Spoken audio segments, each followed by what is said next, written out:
Good morning. How are you today? I'm not so good because I'm bored.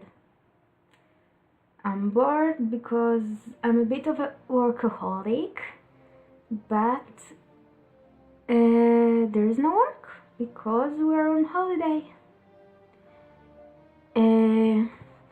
The holiday we're celebrating is called Pesach or Passover, and I would like to talk about it a little bit.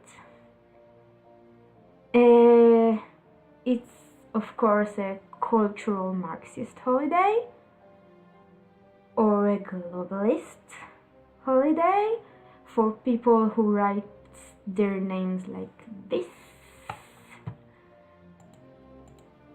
So if you are one of those, maybe you'll find this video a bit boring because I'm going to talk about very basic things. And I also want to explain why this holiday is very relevant today. And I have like a bit of a conspiracy theory about it toward the end. So if this kind of things interest you, you have to wait. So first thing, what are we celebrating?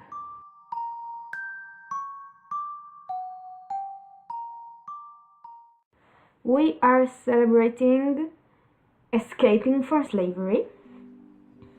According to our belief, it was about 1600 before Christ, and the Jewish people were enslaved in Egypt for about 210 years. In the text it says 400 or 430, but the consensus now, like by the academia, is 210 years of slavery, which is about half of the transatlantic slave trade, and I would like to make a connection between the two later. I don't want to talk about the holiday from the aspect of food and traditions because that is less interesting to me, but the relevance of the tradition. The biggest thing we do on this holiday is the big family dinner, which is kind of mandatory. Everyone goes to one. I imagine it a bit like Christmas, like I imagine Christmas. But the dinner is not the most important part of it. The important part of it is that as we sit around the table, we read a book. It's not the Bible. It's a traditional book that was written over a long period of time, with every generation adding and subtracting from it.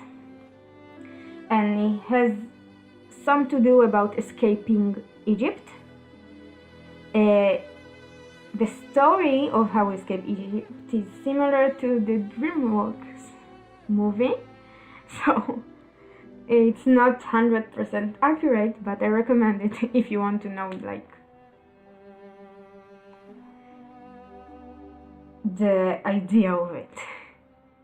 So the book is half about how we escaped and half about thank you God for freeing us. This is not a super religious ceremony. It's a family holiday. Everyone celebrates it. Atheists, secular people. There is a part in the middle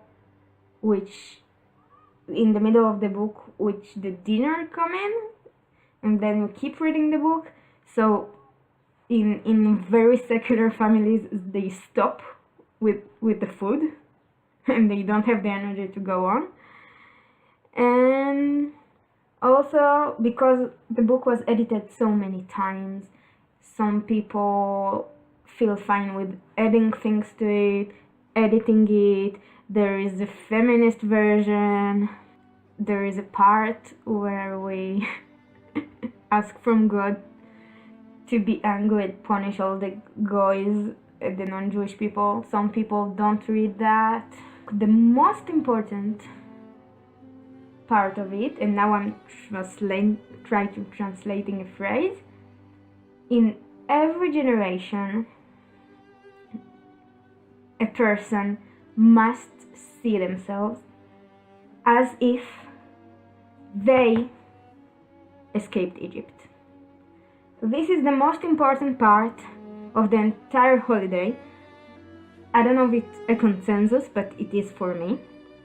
We were slaves for generations and we managed to escape, and we must never forget that it doesn't matter that it happened more than 2,000 years ago. This is our legacy.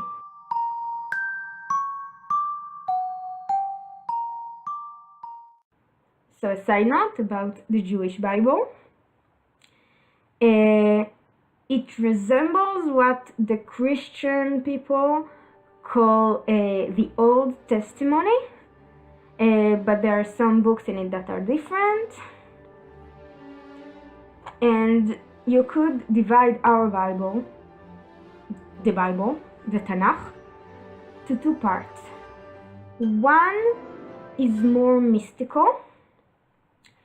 It requires belief, and it's magical stories. And the second one is more historical, stories of warriors and kings that lived here in Israel, and we have archaeological evidence for these stories happening. We have coins, we have tools, we have the what survived of the temple,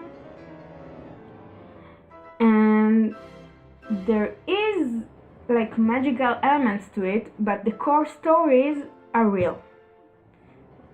We say we won this war because God wanted it and told us so, but in reality the story happened. I'm sorry, my cat she wants to enter from the window. No, she doesn't. Maybe you'll see her. Here. No! Hello, Vayana.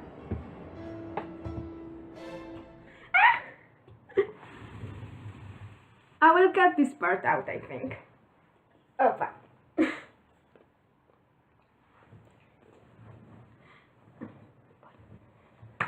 Boy, baby.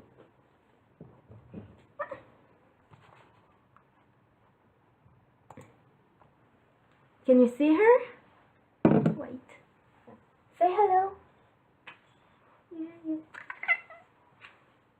She says no. Good cat. Yes, I was busy. I was telling a story. Go away.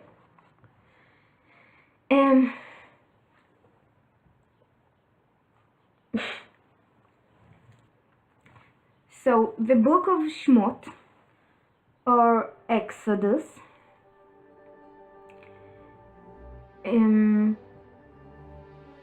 is a magical book. It's not a historical book. We don't really have any evidence that the Jewish people were ever in Egypt. They didn't found anything written in Egyptian scripts about a people of slaves. And of course, nothing about slaves escaping. We say it's about 2 2.1 million people escaping. I have a citation for that, but it's in Hebrew, but that's the consensus, like based on math. And of course, the Egyptians didn't say anything on their walls and on the scroll, on their walls and on their scrolls about the miracles we had. We did turn the river into blood, and we turned everything into pitch dark blackness. Nobody could see anything, only the Jewish people could see stuff. It was like they thought it would last forever. It was like a nightmare. But they didn't seem it important enough to write about, let's say that way. But we, the Jewish people, we don't really care. And that we don't have any evidence for escaping. The story is a tradition. It goes past generations, like by saying, and it almost doesn't matter if it happened at all. It was so long ago.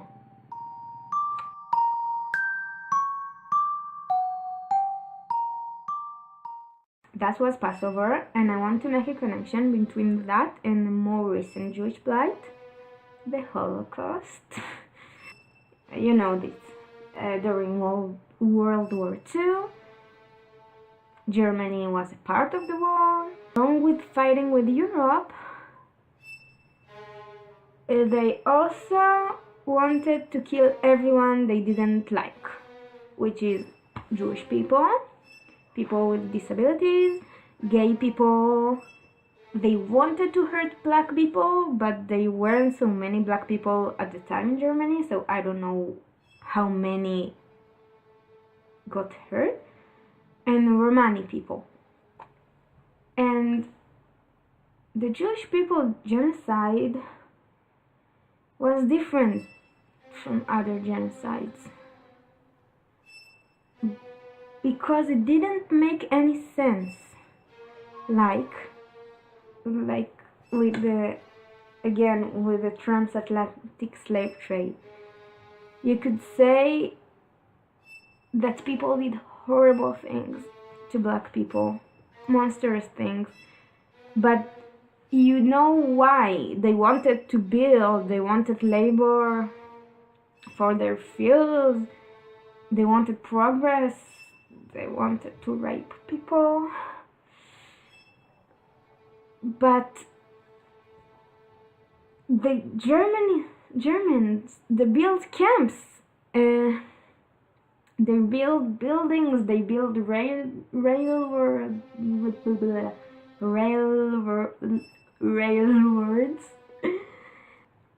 They build killing machines and killing chambers, an entire giant system out of spite, just to kill, just from hate.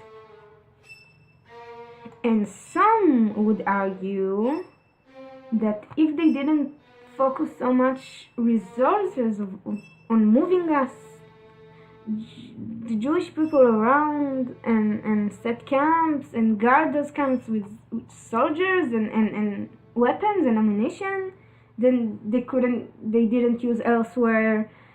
They didn't kill, they were the German, but they didn't kill just the Jewish people of Germany and say, let's say, Poland. They tried to get us from all of Europe and also from Israel. And there wasn't as many of us here at the time, of course, but they were. And they took thousands of Jewish people from France just to kill them. It wasn't enough, I think, to kill them there.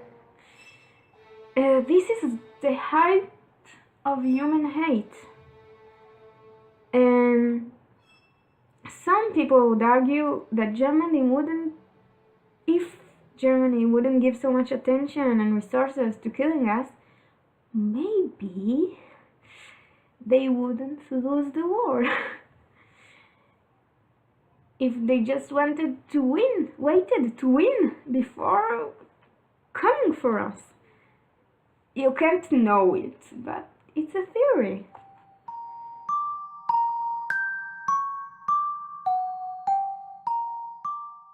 So, Egypt.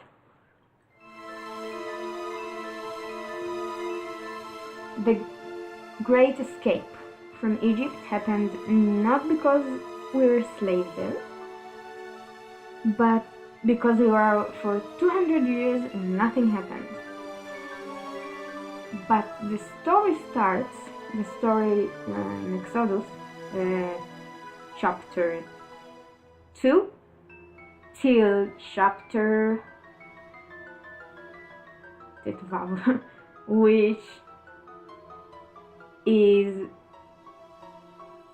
I have no idea how to say it in English.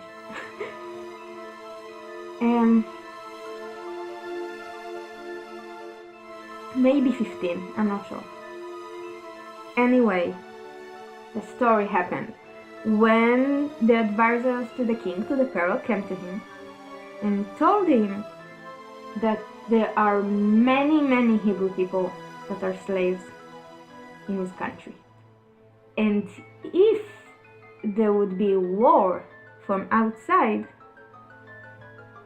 the slaves could join the enemy, fight from within, and the Egyptians will lose the war. Like, the Jewish people, they have the numbers, they have the means. All they needed was a trigger. They had a reason. And they were waiting for an opportunity. So the pharaoh arrived to a logical, if horrible, conclusion. And he said, okay, let's genocide. Let's take all the baby boys and kill them. This way, it will weaken the Jewish people because they will be busy grieving. And over time, it will dwindle their numbers. But it kept alive all the baby girls. So there will still be a people of slaves to build. We didn't build the pyramids, we built like warehouses for crops. The pyramids actually were grave and they were very holy, and only holy people could build them.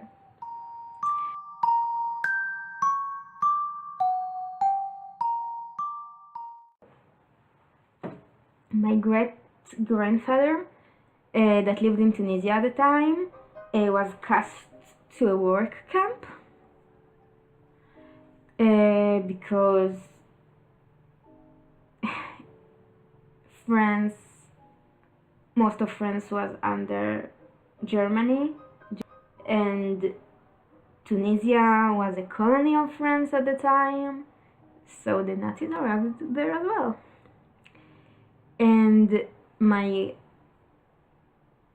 family from my father's side lived in Baghdad at the time, and there was a big massacre there for a short time, but like Kristallnacht. But 200 Jewish people were killed, about 200, about 2,000 Jewish people were hurt. And then that was the beginning of the end of the Iraqi Jewish people. They fled, they came to Israel. So it's not very relevant right now, but it's important and you should read about it, but not now. Anyway, what I'm trying to say is that anti-Semitism in Germany was a worldwide thing. But the common thread I find between the slavery genocide in Egypt and the genocide in World War too, is how we remember it. Every year, all the Jewish people in the world need to meet their families and wait and read that book and eat together and remember slavery and genocide that happened so long ago we could never prove it really happened. And if you don't know, we also commemorate the Holocaust. It's super important to us. We have a national day, a national Memorial Day, in addition to the International Memorial Day. We learn about it at schools from a very young age. We have a ceremony each year with a 2-minute siren, a countrywide siren that everyone just get up and stay silent for 2 minutes. We have museums, we have a lot of literature, testimonies of people who were there and survived, testimonies of people who were there and didn't survive, and people find what they wrote during the Holocaust. People speculating about why it happened, what could be done to prevent it, where was God. That's more important for the religious people, but where was God? How can you say it's good? He is good. They are good when this happened. We have live survivors coming to school telling their stories, even though there are fewer and fewer of those because of aging. We have books and stories of people of what we call second generation, who were born and to neurotic parents, crazy parents who survived unspeakable, unthinkable things. And of course, they weren't the greatest parents in the world. After surviving that, I'm what we call third generation. We have children literature. As a child, I read quite a lot. There are stories of children, true stories, sometimes autobiographical, of children who somehow survived the Holocaust by running, by being adopted by non-Jewish people. My grandmother always says that, no, not always. My grandmother sometimes said that every Jewish person who survived, it was because of the Goyim, because of non-Jewish people that helped. It's part of us now, like our DNA is part of what happened to us. And you see Israeli people that are not European, not Ashkenazi, that came from North Africa or from Ethiopia, and you see how they are acquiring this DNA. And we remember it just like we remember slavery and genocide in Egypt. We are remembering people.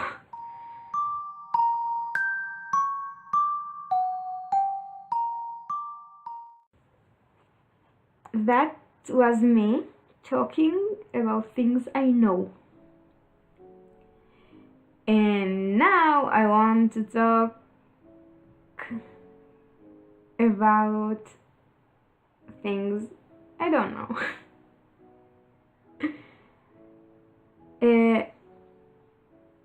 I never met an African American person. I talked to one once on a chat.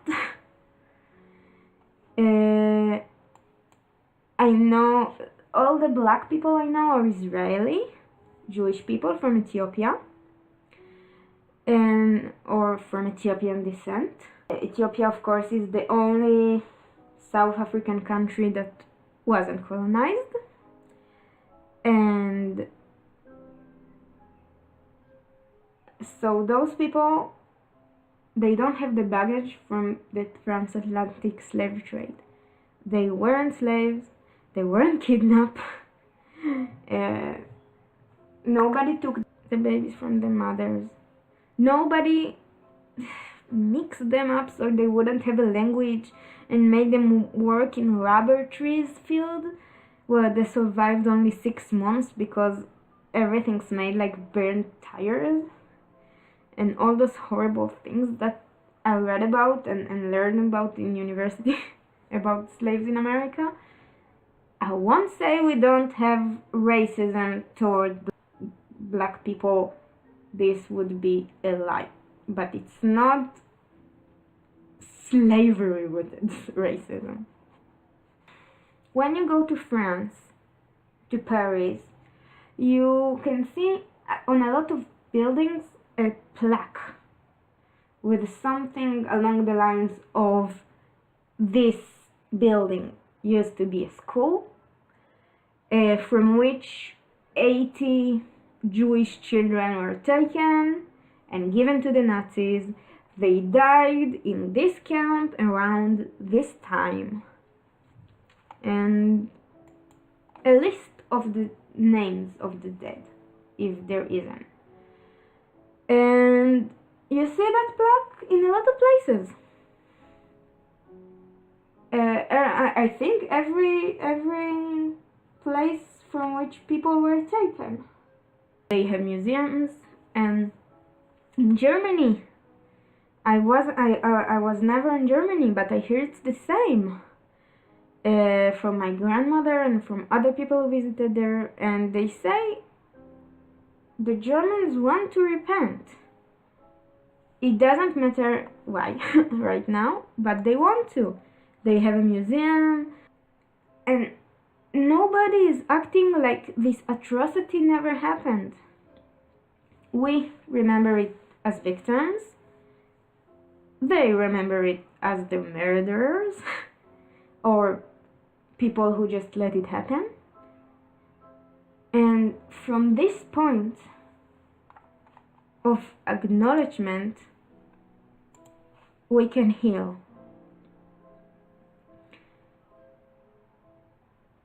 Yeah, we can say this unspeakable, unthinkable thing happened, and we can grow away from it.